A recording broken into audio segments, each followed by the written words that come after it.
So here's another history lesson in whiskies. 1970 was a very troubling period for DCL. They were under a serious inquiry from the European Commission for some of the dual pricing practices. UK having a different price and Europe having some other different pricing models. And as a result of that, they were forced to withdraw a lot of brands from the market.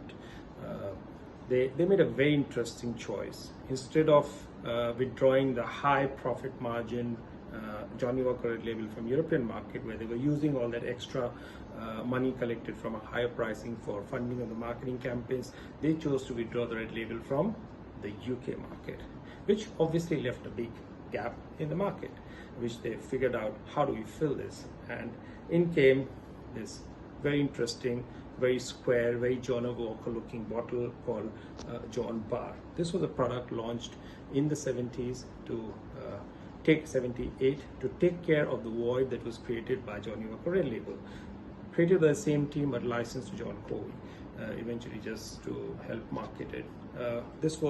It was always seen as a curiosity brand, never made any dent into the market, and over a period of time it was something that fitted nowhere.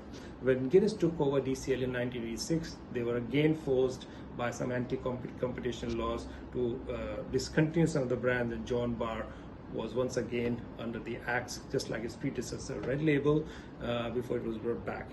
So this brand sort of disappeared from the market until whyte&mackay came around and took over some of these brands. And Richard Patterson seriously got involved in early 1993s. He decided to change the mix, and they came up with a very interesting blend which he enormously improved from what it used to be earlier. And now the brand is available by whyte&mackay under the same name, John Barr, a very different looking bottle, slightly squarish but more rounded edges because they couldn't copy, because this was Johnnie Walker design, so they couldn't really copy it. But here's the most interesting thing. If you find the new bottle here, it says 1881. Now, this was never launched in 1881. It was launched due to a problem in the 70s, taken over whyte&mackay in early 90s, yet it said 1881, which basically was when the whyte&mackay brand was first established, when the distilleries were first created. So they tried to exploit that to make the brand look much older than what it really is.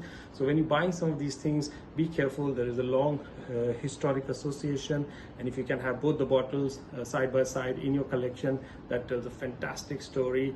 At the same time, don't fall for some of these numbers or that are there on the labels, because they're not necessarily representing what factually is true or otherwise. So yeah, a very interesting bottle indeed. Hardly available now, very, very hard to find, because this was all discontinued in its original version.